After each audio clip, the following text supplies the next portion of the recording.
Hi, this is Summer with Summer's Tips and Stitches, and this video is about my first yarn project of the summer. Now, I did do a project a couple days ago in getting ready for my son's birthday. He wanted a sleepover, and my boys have bunked beds. And seeing as though they're 10 and 13 now, they're wanting a little bit more privacy in these rooms. So my husband volunteered me to make them curtains that go around their bunk bed. So the younger one, I actually done his a while ago, and I made it out of black velvet. It was horrible. And it basically just hangs like a curtain under his, because he's on the bottom bunk. Well, my other son is on the top bunk, and he wanted one as well. So my husband actually, quite promptly, made him some kind of a frame that went on the top of the bunk bed. And we went and bought the fabric probably a month or so ago. And because of, you know, being a working mom and having children in extracurricular activities, I didn't get it done. Finally, I said, I want to say it was June 3rd.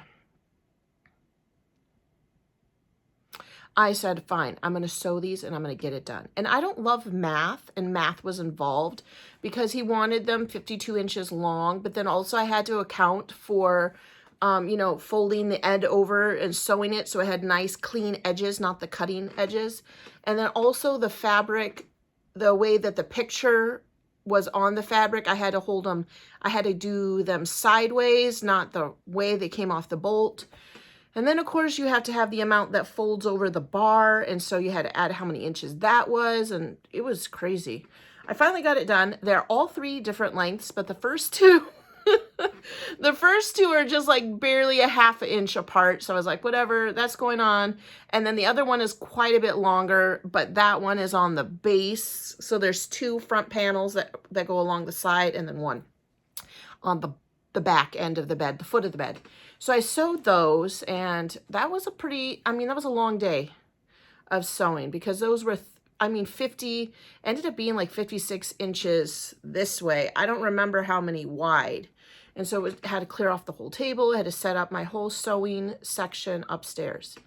My dream, probably will have to wait until the children move out of our home, is that I can have a table space set up to always sew on, or to always have a big craft table, because what I do now is I have to haul up all of my sewing equipment to the kitchen table, clear off the kitchen table, set everything up, sew everything, clean up all my niblets. Whereas when I'm down here in my crochet corner and I have a little niblet of yarn, I just throw it right on the floor. But when I'm up there, I got to clean up all my niblets, pack everything up, and bring it back downstairs. So, I mean, I shouldn't be so ungrateful. At least I have all that equipment, right? So that was my first project. And because I do not love sewing, even though I can mostly only sew straight lines, it feels good when the project's done, but just getting up to it is just like, ugh. So I now, in my summer, can come down here, sit in my beautiful pink velour craft chair, and crochet. And the first project I chose to do, I'm going to put the picture up. So I'll have to stop my video, show the picture, and then restart it. This picture I just found cruising Facebook. I'm involved in a lot of Facebook groups that involve crochet. In fact, Facebook I use exclusively for communicating with family and crochet. I've kind of relaxed on the platform, I guess, the older I've gotten. I mean, I still post pictures of my kids, but I'm in lots of crochet groups. I can't honestly remember which Facebook group I saw it, because when I like it, I click on the photo, I save to my phone. That's how I do that. Or sometimes I just share it right onto my Facebook page. And so it could have been from the Joann's website, or the Mommy and Me Crafter site, or any of the podcasters or YouTubers that I watch. They all have Facebook groups. Seta, Classy Kim, I mean, you name them. I'm on all of them. So I don't remember where this picture came from, but I'll put the picture up so you can see what I am working on.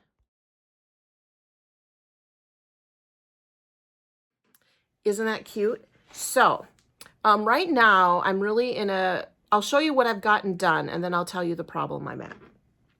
Okay, so first, there's quite a lot of tutorials on how to make a rose. I went in and typed how to crochet a rose. And I mean, all our normal favorites come up. Creative Grandma, Bag O' Day, Bella Coco. I just chose one. I actually ended up choosing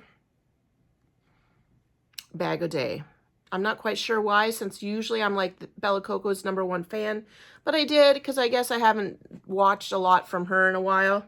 And so the first yarn that I made a rose out of, following her tutorial, was this. I got this in a swap, this Lion brand Crayola cake yarn. I really love it because do you see how it has the different, here, this is why I have the light.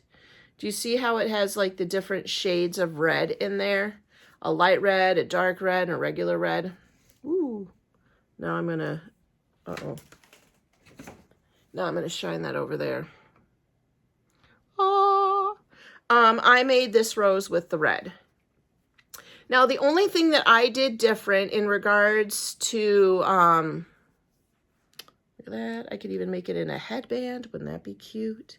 The only thing that I did different is I did not use the same hook size that Crystal. I hate calling her Bag O' Day. I don't know why. Crystal. I did not use the same hook size. I believe she said an I, and I used my good old 4.5. But that has to do also, I think, with I don't know why I chose that. I wanted them to be a little smaller. Okay, so I did one in red. I really loved it. It worked out really well. Then I did a bunch of pink. I also did this one, I want to say, in a 4.5. This one ended up being a little taller. I'm not sure. She explains a way that you can wrap and sew the, after you crochet, leave yourself a tail.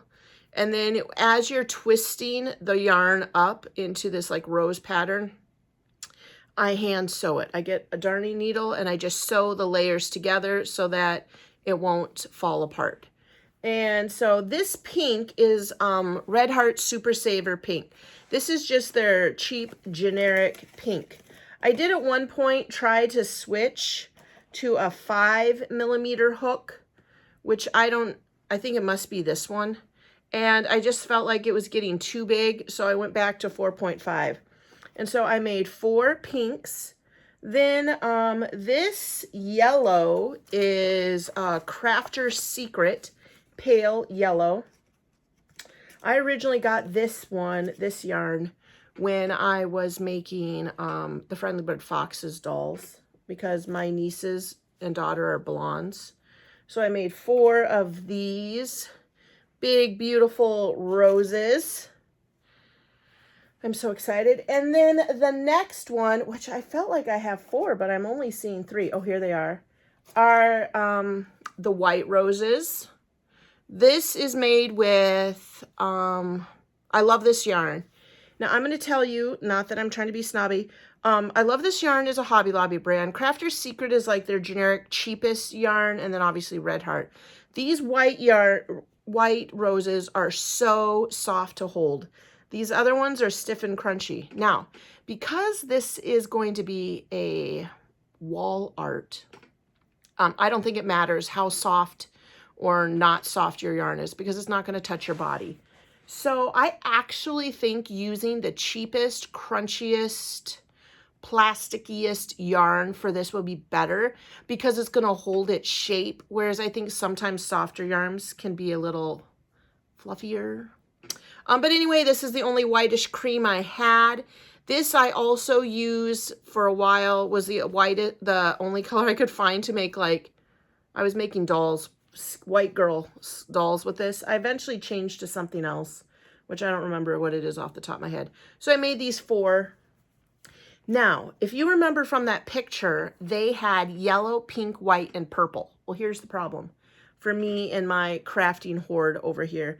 I wanted to try, my goal for this summer, and I know this is a very steep goal, was to not make anything that I needed to go buy yarn for, that I was going to just shop my hoard. And at first I'm like, that'll be fine, except for this. I have no lavender purple. I don't have enough to make 4. I do have like a remnant, you know, like after you've used, I have a little bit of a purple. Must be from a hat or something over in my, I have a cart over here with drawers where I divide my leftover balls of yarn based on the sizing, worsted weight, DK, fingering, chunky. You know, once you've finished out most of the skein and you just twist it up and you have like a little ball of this, I just pop it in that bin. So I do have a little ball of purple, which will maybe make 1. The other purple that I have, let me move my holy cats. One of you yarn friends sent me these cats and I call them my holy cats. Put them up here. I also got this from a yarn friend. I love it. This from Doris. Anyway, I have to move it all. This is the yarn that I have. I just lost its shell. Oh, what a disaster that turned out to be. Now I'm going to have to ball it. You guys, I've pulled it out in 3 layers, the inside of it. Anyway, look what I have done. So, it's all into, I'm going to have to ball this up. But anyway, this is Yarn Bee Soft Secret Lilac. Now, this is very similar to, good gravy, the mess I have here. This is very similar to Caron Simply Soft, except it has, do you see that? Do you see how it has those like ribbing look? These like, and so it's not at all like, I'm going to ball this up while I'm talking to you guys. It's not at all like what, I have got a disaster of the world right here. Anyway, I can't even fix it. I've got such a problem here. I should stop this video. It's going to drive me nuts if I don't fix this disaster. Well, I might just throw it away. That's how I'm feeling about that. Anyway, I'm not going to mix it with this kind, okay? So there's that problem. I don't have a purple. So then I thought, what other color would go well with the pink, the cream, and the yellow? So then I bought this yarn. I'm going to get up a little bit better so I don't have another problem. I have this yarn. This is a gray big twist in soft gray. And so when I hold these colors together, I think they look cute, right? So I am going to probably use this gray, but I really love purple. Purple or that lavender color is my favorite color. So now I have more to clean up here then. And I guess if I really look, they go together. So what I've decided to do is this, I think, oh, good gravy, is I am going to make them out of the big twist 4 gray roses. Then, after I make these gray roses, I'm going to probably paint over a canvas I have. A couple years ago, I made these pictures to hang above my bed. My husband said I need to gesso the canvas. Luckily, he has gesso. And I'm going to start it all back white. And then I'm thinking I'm going to buy some purple spray paint. And I'm going to spray paint the background that really light lavender color. And then I'm going to assemble these roses in the shape of a heart, just like that picture. And then I'm going to use my crafter glue. I don't like to use hot glue for these projects because the hot glue will pop off. I've had this problem before. And so I'm going to use E6000. That's the glue my mom always used when she was gluing crafty projects together. Now I'm going to quick pause this video and then I'm going to show you what I've done before, which is similar, which kind of gave me this idea. Okay, so I made this a while ago using, this is all Caron Simply Soft, and actually I had originally used all this yarn to make a virus style bedspread for my queen size bed. And then when I put that on my bed, I made this with the leftovers, and you can see I made bunches of different kinds of flowers, and then I sewed buttons to match, you know. So here's a pink flower with a yellow button, here's a yellow flower with a purple button, here's a pink flower with a yellow, you know what I mean? You see it. And so I hang this in my room on the wall when I use that virus blanket. Well, and other times it just sits on the end of the stairwell. At the end of my stairwell, I have a shelf kind of higher up on the wall, and I just prop pictures on it. So that's what gave me the idea of taking a canvas this size and arranging those roses in a heart and gluing them on it. Okay, so that's what my project is that I am working on. Aside from totally destroying this skein of purple yarn right here on camera. Today I'm going to make those last 4 roses. I'm going to gesso the canvas because, like I said, basically I took 3 or 4 colors of paint and I just smeared them all over this paint on this canvas to kind of make one of those abstract art, those weird ones that people are selling. And I mean, it looks good enough. I like it, but I don't ever hang it up anymore, and I didn't want to have to go buy a new canvas. Maybe I will. I don't know how cheap I'm being. But those other 2 just sit behind here, and I never do anything with them. Why not just reuse them?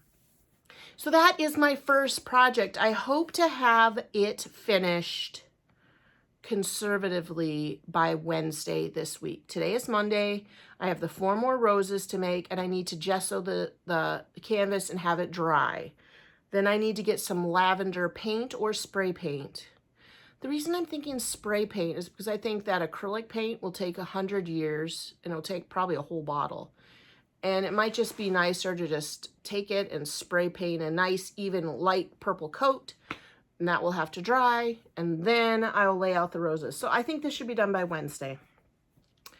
I'm hoping that I have no plans of anywhere to hang it, but I really love the idea of using, and I know this sounds like bougie, but that's not what I mean, but I really love the idea of having mixed material in art projects. I love making the crochet, just like that other picture, and making a picture out of it.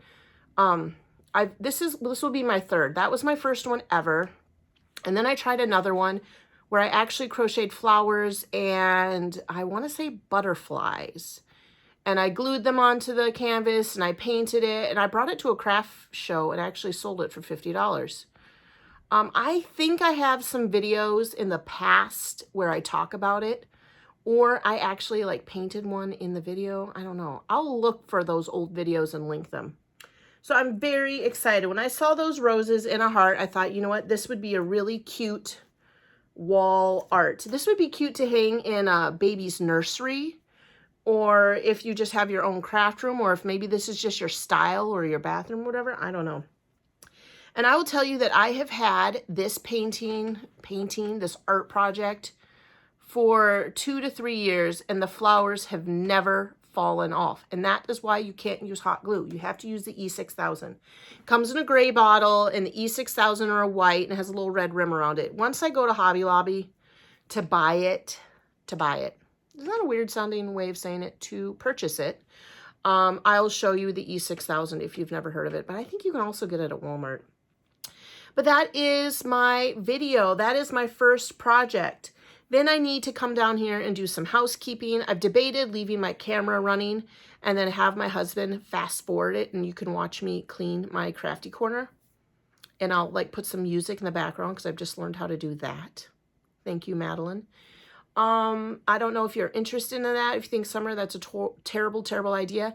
But I have seen my daughter watch hours of people cleaning animal cages super fast with music playing in the background. So I don't know if you think that seems like a nice, funny thing to do while you're working on a project or while you're cleaning. I can do it. If you don't like it, you don't need to watch it. If you love it, like it and share it. The other thing I want to say is I got these new fingernails. So many of you know that my sister-in-laws sell the Color Street nails, and these are sunflowers. Aren't they cute? So I started, it comes in this pack of sunflowers plus like these little blue and yellow dots. So I just put these on this weekend. I love them. I put them on before I go to bed, and then usually I can get a full week of them looking beautiful, and then there's a week of them looking, you know, where they start to grow out down here, or it starts to maybe chip on the edges, and then I'll trim my nails where I'll trim the edges so that they're nice again. They're never horrible, but I get a good 2 weeks out of them, and then when my nails are this short, I can always get 2 wears out of them. So I put it on, cut it in half, and then I put the other one on the opposing fingernail. See that? So I can get at least 2 wears, and then I seal up the little container it comes in with my hot iron, and I wear them again. So I can put a link to my sister-in-law's Color Street shop, but I know personally at least 8 Color Street dealers. So I'm pretty sure you should be able to find one, or you can just type it in online and just order right off the website. Of course, they always have that deal where you buy 3, you get 1 free. I used to do that a lot. Now I just buy like 1 or 2 sets. But I loved these sunflowers. I thought they looked so cute, so summery. I am ready for summer. I even got myself a haircut, which interestingly enough, even after getting this haircut and having super straight hair my whole entire life, do you see how my hair started like waving? Isn't that crazy? So I kind of just went with it. I washed my hair. I left it wet. And now I've got this, I don't know if it's the way she cut my hair or if it's because I'm getting older. I'm in my 40s and I have a different texture to my hair now. I don't know, but I like it. If maybe because my hair was really long before, and then when she cut it, it got lighter and it just kind of loosened up. I don't know. But I did get this haircut and I'm loving the crimpy look. Okay, I'm gonna end this video so I can make my gray flowers and get this project done. I am super excited and I am thrilled to be making new videos. Go ahead, pop some ideas of things you want to see or hear, or yarns you want to try, or things you want to try, or products that you want to try that you haven't and you want me to buy them and try them first and tell you how I feel about them. I'll do that, just let me know. The finer fleece video, actually, that I made a couple weeks ago was a suggestion from one of you guys. They said, hey, can you try some stitches out with finer fleece? Bernat's finer fleece yarn. I said, sure, I will. And I did. And everybody hands down loved the puff stitch. And then I didn't even do that for my blanket. I just felt like it was a yarn eater. You know, puff stitchers are yarn eaters. But it did look really beautiful with that yarn. Okay, I've got to fix this nasty little mess I just made. And I need to get making my gray flowers. Thanks for watching and subscribing. Thanks for liking and sharing my videos. And until the next video, happy crafting. Bye.